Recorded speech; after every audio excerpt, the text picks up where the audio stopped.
میرے خیال سے اس حقیقت سے کوئی بھی انسان انکار نہیں کرے گا کہ ہم میں سے بہت سارے ایسے انسان ہیں جو روزانہ نہاتے ہیں، لیکن اس کے باوجود دوسرے دن اس کا جسم پسینہ اور گرد و غبار سے اٹ جاتا ہے اور میلا کچلا ہو جاتا ہے۔ اسی طریقے سے روزانہ ہم اور آپ صاف ستھرے کپڑے پہنتے ہیں، شام تک وہ بھی گندا ہو جا رہا ہے۔ روزانہ صبح کو ہر گھر کی صفائی اور ستھرائی ہوتی ہے، کچھ گھنٹوں میں وہ بھی گندا ہو جاتا ہے۔ بہت سارے گھر ایسے ہیں جو ہفتے میں ایک مرتبہ کم سے کم دیواروں اور چھت کے جالے صاف کرتے ہیں، لیکن پھر 2-4 دن کے اندر جالے آپ کو دکھائی دیتے ہیں۔ کیا یہ جو ہم لوگ بار بار اپنے جسم کی، کپڑوں کی، گھروں کی دیواروں اور چھتوں کی صاف صفائی کر رہے ہیں اور پھر دوبارہ وہ گندا ہو جا رہا ہے، اس وجہ سے صفائی اور ستھرائی چھوڑ دے رہے ہیں؟ ہرگز نہیں۔ کیوں؟ کیونکہ ہم اور آپ اچھی طریقے سے جانتے ہیں کہ اگر ہم نے اپنے جسم اور کپڑے کی صاف صفائی نہ کی تو ہمارا جسم بھی گندا ہو جائے گا، میل کچل بیٹھ جائے گا، کپڑے کے اندر بھی دھول دھبے پڑ جائیں گی، یہ بھی گندا ہو جائے گا، یہ بھی خراب ہو جائے گا، ہمارے جسم اور کپڑے سے بدبو کرنے لگیں گے، جس کی وجہ سے ہر آدمی ہم سے متنفر ہو جائے گا۔ کوئی بھی اچھا انسان ہمیں اپنے پاس بٹھانا پسند نہیں کرے گا، سب ہم کو دور ہٹانا چاہیں گے، سب یہی کہیں گے کہ یہ گندا آدمی ہے۔ اسی طریقے سے اگر گھر کی صاف صفائی چھوڑ دی جائے تو پھر گھر رہنے کے قابل نہیں رہے گا، جگہ جگہ کیڑے مکوڑے ہو جائیں گے، گندگیاں ہو جائے گی اور اس کی وجہ سے بیماری وغیرہ پھیلے گی۔ میرے بھائیوں، ان چیزوں کی صاف صفائی میں ہم اور آپ دھیان دیتے ہیں اور دینا بھی چاہیے۔ کیوں؟ اس لیے کہ نبی کریم صلی اللہ علیہ وسلم نے ایک حدیث کے اندر بیان فرمایا ہے کہ الطہور شطر الایمان، پاکی آدھا ایمان ہے، صفائی اور ستھرائی آدھا ایمان ہے۔ تو ہم مومن ہیں، ہماری اور آپ کی ذمہ داری ہے کہ ایمان کو مکمل کریں اور صفائی ستھرائی کا خیال رکھیں۔ لیکن میرے بھائیوں اور بہنوں، انہی صفائی اور ستھرائی کے بیچ میں ایک ایسی بھی چیز ہے جس کو صاف کرنا بہت ہی زیادہ ضروری ہے، لیکن ہم میں سے اکثر لوگ غفلت برتے ہوئے ہیں، اکثر لوگ اس کی طرف دھیان نہیں دیتے ہیں۔ پتہ ہے وہ کیا چیز ہے؟ انسان کو انسان سے کینہ نہیں اچھا، جس سینے میں ہو کینہ وہ سینہ نہیں اچھا۔ یعنی جو دل ہمارا ہے، یہ جو ہمارا من ہے، یہ ہمارا گندا ہو چکا ہے۔ ہمیں اپنے دل کو صاف ستھرا کرنے کی ضرورت ہے۔ اس کی صفائی اور ستھرائی اگر نہ کی جائے تو شیطان کا بسیرا اس میں ہو جاتا ہے، اور جب شیطان کا بسیرا ہو گیا تو پھر آپ سمجھ لیجئے کہ ہم بھی برباد، معاشرہ سوسائٹی بھی برباد، دنیا بھی برباد اور آخرت بھی برباد۔ تو اسی لیے آج دیکھیں گے بہت سارے انسان کو جو ایک دوسرے انسان سے جلتے رہتا ہے، کینہ، کپٹ، بغض و اناد، دشمنی، غیبت، چغلی، یہی سب لوگ کرتے رہتے ہیں۔ چائے کی دکان تو ہمارے لیے اڈے بنے ہوئے ہیں، چائے کی دکان میں بیٹھے تو ان کی غیبتیں ہو رہی ہیں، چغلیاں ہو رہی ہیں، دوسرے کے خلاف سازشیں ہو رہی ہیں، طرح طرح کے خرافات کی باتیں ہو رہی ہیں۔ ہم لوگوں میں سے تقریباً ہر انسان کو دین اسلام کی بہت ساری باتوں کی جانکاری ہے۔ جب ہم لوگ چائے کی دکان میں بیٹھتے ہیں تو بجائے اس کے کہ کون آ رہا ہے، کون جا رہا ہے، کون کیا کر رہا ہے، کون کیا کما رہا ہے، یہ ساری باتیں بیان کرنے کے بجائے اگر جو دین کی باتیں ہیں وہ اگر ایک دوسرے سے شیئر کریں تو کتنا اچھا ہوگا۔ لیکن یہ چیزیں نہیں کر رہے ہیں۔ کیوں؟ اس لیے کہ ہمارا دل صاف نہیں ہے۔ سنن ابی داؤد حدیث نمبر 4918 ہے، راوی حدیث ابو ہریرہ رضی اللہ تعالیٰ عنہ بیان فرماتے ہیں کہ رسول اللہ صلی اللہ علیہ وسلم نے ارشاد فرمایا، المؤمن مرآۃ المؤمن، مومن مومن کا آئینہ ہے۔ مومن کا آئینہ ہے کا مطلب یہ ہے کہ ہمارے گھروں میں آئینہ ہے، شیشہ ہے، ہم جب اپنے سامنے آئینہ کو رکھتے ہیں تو کیا دکھائی دیتا ہے؟ ہمارا چہرہ دکھائی دیتا ہے، اور ہمارے چہرے کے اندر جو داغ دھبے ہیں وہ دکھائی دیتے ہیں۔ ہم آئینے سے اپنے داغ دھبے کو دیکھ کر کے صاف کر لیتے ہیں، پھر یہی آئینہ جب دوسرا دیکھتا ہے تو اس کو ہمارا چہرہ دکھائی نہیں دیتا ہے، جو دیکھتا ہے اس کا ہی چہرہ دکھائی دیتا ہے اور اس کے ہی داغ دھبے دکھائی دیتے ہیں۔ اب اس کے بعد اس نے اپنے داغ دھبے کو صاف کر لیا تو اچھا ہے، اور صاف نہیں کیا تو اس کی مرضی۔ یہ آئینہ جب تیسرا آدمی دیکھتا ہے یا تیسری عورت دیکھتی ہے تو پھر اس عورت کو اپنا ہی چہرہ دکھائی دیتا ہے، اپنے ہی داغ دھبے دکھائی دیتے ہیں، دوسروں کے داغ دھبے دکھائی نہیں دیتے ہیں۔ نبی کریم صلی اللہ علیہ وسلم نے ہم مومنوں کو، ہم مسلمانوں کو ایک دوسرے مومن اور مسلمان کا آئینہ بتلایا۔ اس کا مطلب یہ ہے کہ اگر ہم کسی کے سامنے کھڑے ہو جائیں تو واقعی اگر اس کے اندر کوئی غلطی ہے، کچھ خامیاں ہیں، کچھ کوتاہیاں ہیں، تو آپ آئینہ بن کر کے صرف اسی کو بتائیے، دوسرے کے سامنے جا کر کے ان کی عیب، ان کی برائی، ان کی خامیاں مت گنائیے، ان کے سامنے اس کی غیبت اور چغلی مت کیجیے، بلکہ جس کے سامنے جا رہے ہیں آپ ان کے اندر خامیاں وہ بتائیے۔ اس کے بعد وہ اگر اپنے غلطی کو سدھار لیا تو اچھی بات ہے، اور اگر نہیں سدھارا تو ان کی مرضی۔ تو ہماری اور آپ کی ذمہ داری ہے کہ آئینہ بنے، مومن کا آئینہ بنے۔ اگر کسی کے اندر کوئی غلطی ہے تو اس کو پرسنل آپ بتائیں، ان کی باتیں دوسرے کو جا کے نہ بتائیں، غیبت اور چغلی نہ کریں، اور دل کے اندر کینہ کپٹ نہ رکھیں، یہ بہت ہی بری بات ہے۔ اسی طریقے سے نبی کریم صلی اللہ علیہ وسلم نے اسی حدیث کے اگلے ٹکڑے میں بیان فرمایا والمؤمن اخو المؤمن، اور مومن مومن کا بھائی ہے۔ جب مومن مومن کا بھائی ہے تو کیا اس کا نقصان پہنچانا چاہے گا، اس کی بے عزتی کرنا چاہے گا؟ تو مومن مومن کا بھائی ہے، ہم کو بھائی کے جیسا اس کے ساتھ برتاؤ کرنا چاہیے۔ اور اس کے بعد آپ صلی اللہ علیہ وسلم نے ارشاد فرمایا یکف علیہ ضیعتہ، اس کے مال کا اگر نقصان ہو تو یہ اس کی بچاؤ کرتا ہے، یہ مومن کی پہچان ہے۔ اب بتائیے بہت سارے لوگوں کا آج نقصان ہوتے رہتا ہے اور اس میں دوسرے ہی مسلمان بھائی کا ہمارا ہاتھ رہتا ہے، اور مومن کی پہچان نبی کریم صلی اللہ علیہ وسلم بتا رہے ہیں کہ یہ اگر اپنے بھائی کے مال کو نقصان ہوتا ہوا دیکھ رہا ہے تو اس کی بچاؤ کرتا ہے۔ لیکن ہم لوگ کیسے مومن ہیں جو ہم خود اس کو نقصان پہنچانا چاہتے ہیں؟ کبھی کبھی کسی سے کچھ بات ہوتی ہے، ان کے بھلائی کے لیے آپ بات کیجیے، اس کی اچھائی کے لیے بات کیجیے، تو بھی بگڑ جاتے ہیں۔ آپ اپنے حق کی بات ان سے کہیے، پھر بگڑ جاتے ہیں۔ آج ہمارے حالات کتنے بگڑ گئے ہیں، آپ دیکھیے آج ایک مسلمان کو دوسرے مسلمان پہ بھروسہ نہیں ہے، لیکن غیر مسلم سے بھروسہ ہے۔ آج معاملات غیر مسلموں سے زیادہ کر رہے ہیں، مسلمانوں سے کم کیا جا رہا ہے۔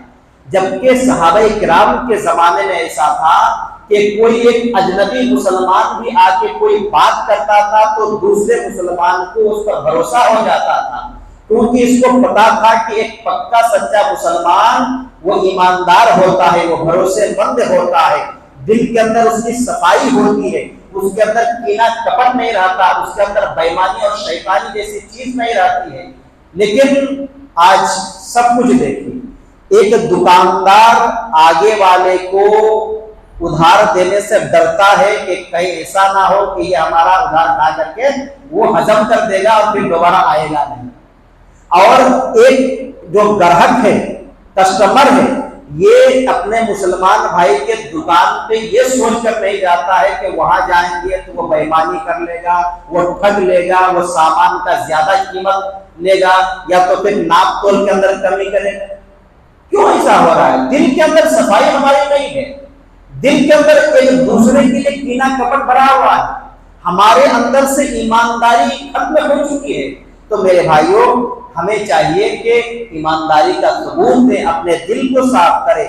آپ صلی اللہ علیہ وسلم نے آگے بیان فرمایا وَيَهُوتُهُ مِنْ وَرَائِهِ، اور مومن تو وہ ہوتا ہے جو دوسرے مومن کے غیر موجودگی میں اس کی عزت کی حفاظت کرتا ہے۔ کتنی بہترین بات نبی صلی اللہ علیہ وسلم نے بیان فرمائی۔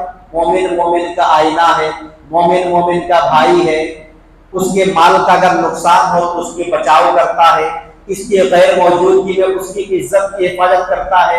ابھی ہمارے چائے دکان میں جا کے آپ بیٹھیے تو آپ سے اچھی اچھی گفتگو کریں گے، آپ کے جاتے ہی آپ کے غیر موجودگی میں آپ کے بارے میں پوری چیزیں شروع ہو جائیں گی، کہاں سے کدھر سے یہ جو آیا تھا یہ ایسا ہے وہ ویسا ہے۔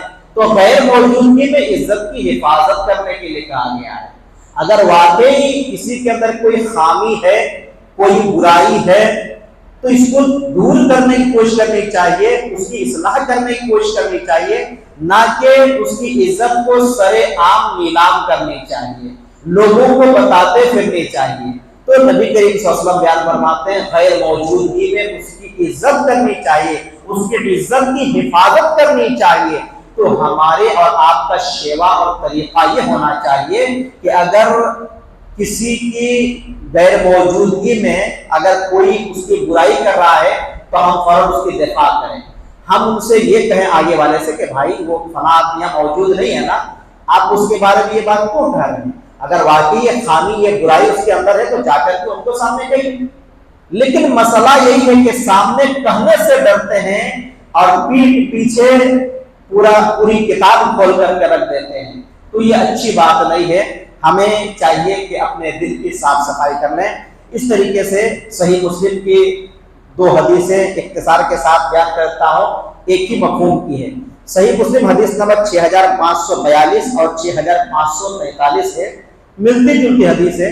رسول اللہ صلی اللہ علیہ وسلم نے ارشاد فرمایا ان اللہ لا ينظر الى اجسادکم ولا الى صورکم ولكن ينظر الى قلوبکم واشار باصابعه الى صدره۔ آپ صلی اللہ علیہ وسلم نے فرمایا بے شک اللہ تعالیٰ تمہارے جسموں کی طرف نہیں دیکھتا ہے کہ کتنا طاقتور ہے، تمہارے جسموں کی طرف نہیں دیکھتا ہے، ولا الی صورکم، اور تمہاری صورتوں کی طرف بھی نہیں دیکھتا ہے کہ خوبصورت ہے، اسمارٹ ہے، اس کی طرف بھی نہیں دیکھتا ہے، ولکن ینظر الی قلوبکم، ہاں اللہ تعالیٰ تمہارے دل کی طرف دیکھتا ہے، دل کے اندر صفائی ہے کہ نہیں ہے، دل اس کا کیسا ہے، اس دل کی طرف اللہ رب العالمین دیکھتا ہے۔ اور اللہ کے نبی صلی اللہ علیہ وسلم نے اپنے سینے کی طرف اشارہ کرتے ہوئے کہا کہ تمہارے دل کی طرف اللہ تعالیٰ دیکھتا ہے۔ اگلی حدیث کے اندر ہے بے شک اللہ تعالیٰ تمہاری صورتوں اور تمہارے مال و دولت کی طرف نہیں دیکھتا بلکہ ینظر الی قلوبکم و اموالکم، اللہ تعالیٰ تمہارے دلوں کی طرف اور تمہارے اعمال کی طرف دیکھتا ہے، قلوبکم و اعمالکم، تمہارے اعمال کی طرف دیکھتا ہے۔ اب بتائیے ہم جو ان کے بارے میں یہ وہ چیزیں بولتے رہتے ہیں، کل قیامت کے دن اس کا ہم کو فائدہ ہوگا کہ نقصان ہوگا؟ یقیناً نقصان ہوگا۔ ہمیں اچھے اعمال کرنا چاہیے، اپنے دل کو صاف رکھنا چاہیے، اور نیک اعمال کرتے رہیں گے تو اللہ تعالیٰ اس کو دیکھے گا۔ دیکھیے جو نیک اعمال کرتے ہیں اس کے لیے بھی دل کی صفائی کی شرطیں ہیں، نیت کی شرطیں ہیں۔ اگر کوئی نماز، روزہ، حج، زکوٰۃ، صدقات و خیرات، دعوت و تبلیغ سب کچھ کر لے رہا ہے، لیکن دل کے اندر اگر ریاکاری ہے، دکھاوا ہے، اس کے اندر کچرا بھرا ہوا ہے، تو پھر اللہ تعالیٰ اس اعمال کو برباد کر دیتا ہے۔ تو یعنی ایک آدمی نیک عمل کر رہا ہے اور دل کے اندر اس کی ریاکاری ہے، مکاری ہے، دکھاوا ہے، شہرت طلبی ہے، تو اللہ رب العالمین اس کے اعمال کو بھی برباد کر دے گا۔ اور جو عمل کرتا ہی نہیں ہے، صرف کچرا ہی بھرا ہوا، تو کیا ہوگا اس کا؟ اب اس حدیث میں ذرا غور کیجیے۔ اللہ کے رسول صلی اللہ علیہ وسلم نے پہلے تو بتایا کہ اللہ تمہارے جسموں کی طرف نہیں دیکھتا ہے، تمہارے صورت کی طرف نہیں دیکھتا، تمہارے مال و دولت کی طرف دیکھتا ہے۔ آج جن کے بھی دل ٹیڑھے ہیں، ان میں سے سب کی بات نہیں ہے، اکثر لوگوں کی بات ہے۔ اگر کوئی طاقتور ہے تو انہیں اپنے طاقت کا گھمنڈ ہو جاتا ہے، اگر کوئی خوبصورت ہے تو اپنے اس خوبصورتی کا گھمنڈ ہو جاتا ہے، اور اگر کوئی مالدار ہے تو اسے اپنے مال و دولت کا گھمنڈ ہو جاتا ہے۔ اور یہی گھمنڈ، تکبری اور غرور اس کے دل کو خراب کر دیتی ہے، وہ آگے والے کو کچھ نہیں سمجھتا ہے، لوگوں کے اوپر ظلم و زیادتی کرتا ہے، لوگوں کے اوپر اتیاچار کرتا ہے، منمانی زندگی گزارنے کی کوشش کرتا ہے۔ سورہ کہف سورہ نمبر 18 کے روشنی میں صرف اختصار کے ساتھ ایک واقعہ بتا کر کے اپنی بات کو ختم کر رہا ہوں۔ اللہ رب العالمین نے نبی کریم صلی اللہ علیہ وسلم سے کہا کہ آپ ان دو آدمیوں کی مثال ان لوگوں کو بتا دیجیے کہ ان دونوں میں سے ایک کو اللہ رب العالمین نے مال و دولت دی تھی. کیسے مال و دولت دی تھی؟ ان کو انگور کا 2 باغ دیا تھا, 2 باغیچہ دیا تھا انگور کا, ایک ادھر ہے ایک ادھر ہے, اور انگور کے باغیچہ کے چاروں طرف کھجور کے درخت تھے. کھجور کے درخت کیوں تھے؟ اس کی حفاظت کے لیے, نہ ادھر جانور جا سکے, نہ کوئی دوسرا انسان اس کو خراب کر سکے, نہ ادھر ادھر گر کر کے وہ خراب ہو سکے. اور پھر ان دونوں باغیچہ کے بیچ میں ایک لہلہاتا ہوا کھیت تھا, اور نہر ایک تھا جاری. نہر کے پانی سے کھیت کو بھی سیراب کیا جاتا تھا, دونوں باغیچہ کو بھی سیراب کیا جاتا تھا. تو کھیت اچھا لہلا تھا, پھل فروٹ اچھے تھے. اللہ رب العالمین بیان فرماتا ہے, ایک دن اس کا جو غریب ساتھی تھا وہ اپنے بھائی کو نصیحت کر رہا تھا. اپنے بھائی کو نصیحت کرتے ہوئے وہ کہہ رہا ہے کہ تمہیں اللہ اور اس کے رسول صلی اللہ علیہ وسلم کی اطاعت و فرما برداری کرنی چاہیے, تمہیں نیک کام کرنا چاہیے. تو یہ باغ والا آدمی غرور اور گھمنڈ میں آ گیا, اور آگے والے سے کہہ رہا, تم مجھے کیا نصیحت کر رہے ہو؟ میں تم سے زیادہ مال و دولت والا ہوں, تم سے زیادہ اولاد والا ہوں, میرے پاس طاقت ہے, اور تم کہہ رہے ہو کہ یہ چیز برباد ہو جائے گی. میری یہ جو دولت ہے, یہ کھیتی وغیرہ ہے, یہ باغ ہے, کبھی بھی برباد نہیں ہونے والا ہے. اور میں یہ بھی سمجھتا ہوں کہ یہ جو قیامت کے بارے میں تم ہمیں دھمکا رہے ہو, تو قیامت بھی قائم ہونے والی نہیں ہے, اور میں اللہ کے پاس جاؤں گا بھی نہیں. اور خدا نخواستہ اگر اللہ کے پاس پہنچ بھی گیا تو اللہ رب العالمین اسی طریقے سے میرے ساتھ اچھا معاملہ کرے گا. یعنی اللہ رب العالمین اس واقعہ سے ہمیں یہ بتلانا چاہ رہا ہے کہ مال و دولت والے غرور اور گھمنڈ میں آ جاتے ہیں, اور اللہ کے شان میں بھی گستاخیاں کرتے ہیں. نصیحت کرنے والے کو بھی کچھ سمجھتے نہیں ہیں, بس دل کے اندر جو کبر کا جو کچرا بھر گیا, اس کی وجہ سے پورا دنیا اور آخرت پورا برباد کر لیتا ہے. اور اللہ یہ بھی بتلانا چاہ رہا ہے کہ ایسا انسان منکر ہو جاتا ہے دین کا. بہت سارے مالداروں کو دیکھیں گے کہ یہ دین کے منکر ہو گئے ہیں. تو بہرحال وہ کہنے لگا قیامت آئے گی نہیں. پھر وہ یہ بھی کہہ رہا ہے کہ اگر خدا نخواستہ آ گیا تو اللہ ہمارے ساتھ اچھائی کرے گا. یعنی لوگ یہ بھی سمجھ رہے ہیں کہ دنیا میں اگر ہم کو اچھائی ملی ہوئی ہے, اس کا مطلب اللہ ہم سے خوش ہے, اور آخرت میں بھی ایسے ہی اچھائی دے گا. لیکن پچھلے درس میں آپ کو بتایا گیا کہ اللہ جسے عذاب دینا چاہتا ہے, جس کے ساتھ برا کرنا چاہتا ہے, اسے سزا نہیں دیتا, اسے چھوڑ دیتا ہے, اسے عیش و عشرت کرنے میں لگا دیتا ہے. تو بہرحال وہ آدمی غرور اور گھمنڈ کرنے لگا. اس نے نصیحت کی, کہا کہ دیکھو میرا اللہ پر ایمان ہے, میں اللہ رب العالمین کی بات کرتا ہوں, اللہ کے ساتھ کسی کو شریک نہیں ٹھہراتا ہوں, اور تم بھی ایسا مت کرو, ورنہ اللہ رب العالمین اگر چاہے تو تمہارے باغیچہ کو برباد کر سکتا ہے, اور اللہ رب العالمین چاہے تو یہ جو نہر کے پانی سے تم سیراب کرو اس کو زمین کے اندر لے کے چلا جا سکتا ہے. لیکن اس نے مانا نہیں. پھر ایسا ہوا کہ ایک دن وہ اپنے باغیچے میں گیا. باغیچے میں جب آیا گھر سے تو دیکھ رہا ہے کہ باغیچے کے اوپر پورے کھجور کے درخت پڑے ہوئے ہیں. باغیچے کے اوپر کھجور کے درخت پورے پڑے ہوئے ہیں. اب کھجور کے درخت ہیں, انگور کے باغیچے کے اوپر پڑا, اور پھر دونوں طرف کے جو کھجور کے درخت ہیں ادھر والے ادھر پڑ گئے, تو انگور کا درخت خراب, اور پھر جو یہ سائیڈ تھا وہ پھر ایسے پڑ گئے, تو وہ جو کھیتی تھا وہ کھیتی خراب. اب اس نے جب دیکھا تو اپنا ہاتھ ملنے لگا, اور اب افسوس کرنے لگا کہ کاش میں اللہ رب العالمین کے شان میں گستاخی نہ کیا ہوا ہوتا, اللہ کے شان میں تکبری نہ کیا ہوا تھا, کفر نہ کیا ہوا تھا, شرک نہ کیا ہوا ہوتا, تو آج یہ انجام نہیں ہوتا.